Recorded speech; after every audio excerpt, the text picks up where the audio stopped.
ሰላም ጤና ይስጥልኝ ውድ አድማጭ ተመልካቾቼ በመላው ዓለም ያላችሁ ወደ ቻናል ቤተሰቦች ለዚህ ቻናል አዲስ የሆናችሁ በቅድሚያ ቻናሉን ሰብስክራይብ፣ ቪዲዮ ላይክ፣ ሼር ያደርጋችሁ ዛሬም በሰራተኛዋ አደይ ድራማ አስገራሚና አስተማሪ ቁም ነገር ሀሳቦች ይዘን መጥተናል።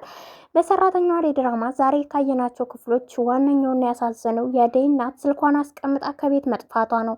አደይ እናቷን ስልኳን አግኝታ እናቷን ከቤት ስታጣት እጅግ በጣም ወዴት ሄደች እናቴ በሚል እጅግ እየተርበተበተችና ዴቭ ሊያረጋጋት ቢሞክር እንኳን እናቴ የሆነ ነገር ካልሆነች እንዲሁ ስልኳን አስቀምጣ ሳትነግረኝ አትሄድም እናቴ የት ሄደችብኝ ብላ እጅግ በጣም ተጨንቃና ጮኸት ልጮህም ከራሷ ጋር እየታገለች ዴቭም ስንመጣ በሩ ክፍት ነበረ ወዴት ሄዱ የሚል ጥያቄ ፈጥሮበታል። ሌላኛው ኩኩሻና እንዲሁም ቅምጥል ያው በዳይመንድ ጉዳይ ባነሳችላት ወሬ በአንዳንድ ባለመግባባት ከዚህ በኋላ ለቀልድም ቢሆን በእንደዚህ አይነት ነገር እኔ እንዳትቀልጅ በማለት ተናዳ ስትናገራት ነበረ።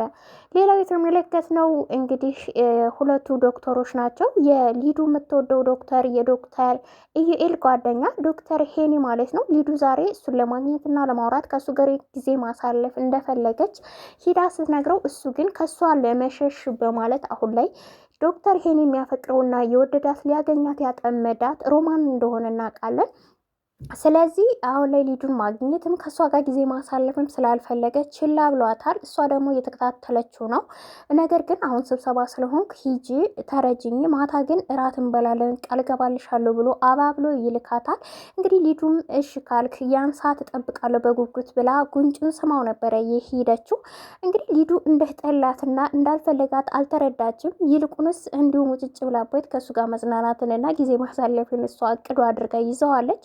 ዶክተር ሄኒ ደግሞ ከእሷ ጋር መዝናናትን መገናኘትን ፍላጎት እንደሌለው እፉይ ይቺ ምን አይነት ልጅ ናት ሲልም እንደውም በሰለች አማርኛና በሰለች ቃላት ሲገልጻትና እንዲሁ ጣጣ የሌላት ኬርለስ ሲልም ገልጿታል። ሊዱ ወደ ቤት የሚመጣ ከፍቅር ጋር አንዳንድ ባለመግባባት ሲነጋገሩ አሁን ላይ ዶክተር ሄኒን አፈፍ አደርገዋለሁ ከዛም ሰራልሻለሁ ስትል ስስትባትና የማይሆን ነገር ስትናገር ተመልክተናል።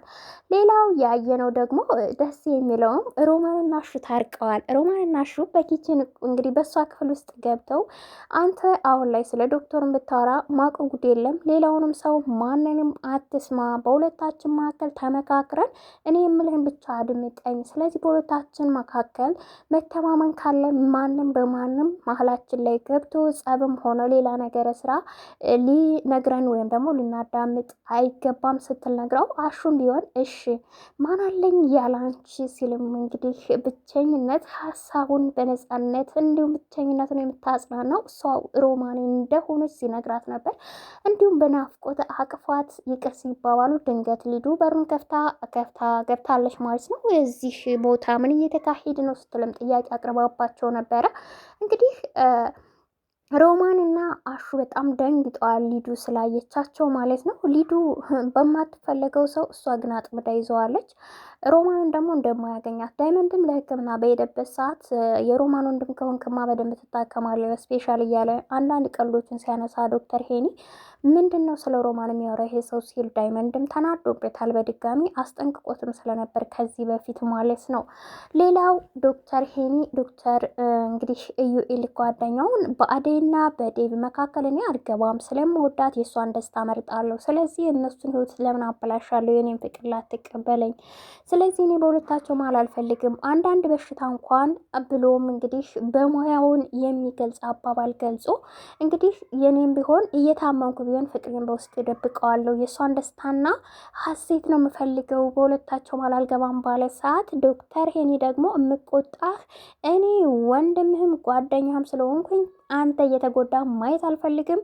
ስለዚህ አደይ የዴቭ ሳትሆንና ሁና ሚሆን ብቻ ታቃታ ፈቅራት ነበር። አሁን ደግሞ መሸሽ የለብህም ለፍቅር መታገል አለብህ ሲል ነገሩ እንዲባባስ ያደርጋል። በእኔ በኩል አያገባህም ቢለውም ያገባኛል ይመለከተኛል በሚል እል ውስጥ ሲገባና ሲቆጣው ተመልክተናል። ዶክተር ኢዩኤል እንግዲህ እንደምናውቀው አደይን ይወዳታል፣ ከልክ በላይም ያፈቅራታል። ስለዛም ነው ያሰበላት የኔ ካልሆንሽ ብሎ እሷን ለበቀል ወይም ደግሞ ሁለታቸው መሀል ዴቭና አደይ መሀል ክፍተት እንዲፈጠር አልፈለገም።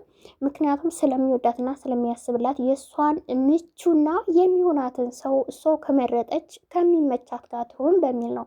ሰው ባይዘወይ በእውነተኛው ዓለም ድራማም እንደመሆኑ የተማርንበት አንድ ነገር አለ። አንዳንድ ሰው ሲወድ እሷ የኔ ካልሆነች ምን አባቱ አይነት ነገር ልክ የሆነ አለ አይደለ፣ በቀልን የሚያስብ ሰው አለ። እሱ ግን የእሷን ደስታ ነው የመረጠው። ምናልባት ደግሞ በዚህ ስኬት ውስጥ ልናይ የምንችለው አንድ ቀን አደይና አደይ ምናልባት ህይወታቸው ካልቀጠለ ሊሆን የሚችለው አደይ ከዶክተሩ ጋር ትሆናለች ብለን ነው የምናስብ። ለምን እውነተኛ ፍቅር መጨረሻው ራሱ በእውነት ነገር መጥቶ ይፈርዳል ማለት ነው። የተመለከትነው ይህን ነው። ግን የአደይን እናት ማን ሊወስዳት ቻለ ከዛ ቦታ? አሁን ላይ አደይ እናቷን ማጣቷ ምን ሊፈጠርባት ችሎ ይሆን? በጣም ተጨንቃለች፣ እናቷን በዛ ቦታ አለማግኘቷ ማለት ነው። ሌላው እንግዲህ የሮማንና የአሹ ጉዳይ ደግሞ ሊዱ ምናልባት አብረው መሆናቸውን በአንድ ክፍል ውስጥ ለታለም ከተናገረች ለታለምስ ምን አይነት ሀሳብ በሁለታቸው መሀል ታስብ ይሆን? በዛሬው ክፍል ደስ የሚልም አለው እንግዲህ የአደይ እናት ከመጥፋቷ ውጭ ያለው ነገር ደስ የሚል ነው ማለት ነው። እንግዲህ የኩኩሻና የዳይመንድ ጉዳይም መጨረሻ ላይ አብረው እንደሚጣመሩ የምናውቀው ነው። ግን ደግሞ ሁለታቸውን ግልጽ አድርገው መናገሩን በተለይ ኩኩሻ ለቅምጥል እውነታውን መናገር አቅቷት ጭራሽ እሱን እንደማታፈቅረው ሊሆን አይችልም የሚል ትግል ውስጥ ነው እየገባች ያለችው።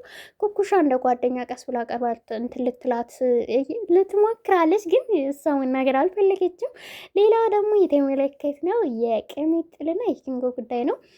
ማዘሯ ኪንጎን እየመከረችው ነበረ። ነገር ግን እንግዲህ ሁለታቸውም መስማማታቸው አይቀርም በስተመጨረሻ ብለን ነው ልንገምት የምንችለው። ቅምጥልና ኪንጎ ቤተሰብ ማዘሯ በመሀላቸው ስለገባች ነገሮችን ተማምነው እንደ ዱሯቸው ይሆናሉ ብለን ነው የምንገምት።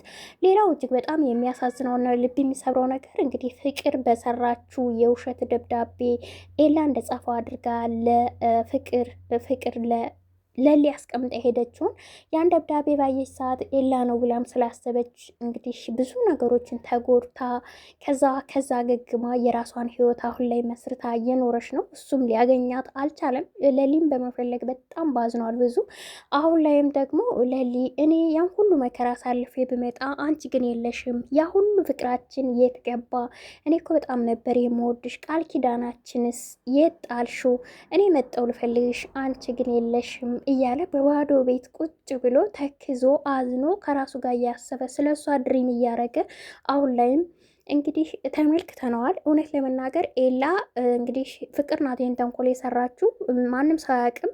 እንግዲህ ኤላም ወደፊት ሊደርስበት የሚችል ይሆናል። ነገር ግን አሁን ላይ ለሊን ቢያገኛት ኤላ እውነቱን ቢነግራት የምትቀበለው ይመስላችኋል? እውነቱንስ ብታውቅ ምን ያህል ትጸጸታለች? በጣም ነው የምታፈቅረው የምትወደው፣ ከሱ መለየት አትፈልግም። ብዙ ነገሮችን ተለማምዳ ነው አሁን ላይ ሌላ ህይወት ጀምራ እንግዲህ ደስተኛ ሆና ለመኖር የቻለችው ማለት ነው። እውነታውን ግን ብታቅ በጣም እንግዲህ ሁለታቸው መሀል ከባድ ጸጸት ውስጥ ነው የገቡት። ይህን ያደረገችው ፍቅር ናት። በጣም ነው የሚያስጠላው ማለት ነው ፍቅር ይህን ተንኮል በመስራቷ። ሌላው እንግዲህ የአደይ እናት በሰላም እንደምትገናኝ ተስፋ እናደርጋለን። ላይክ፣ ሰብስክራይብ፣ ሼር እያደረጋችሁ ቤተሰብ ሆኖ አመሰግናለሁ።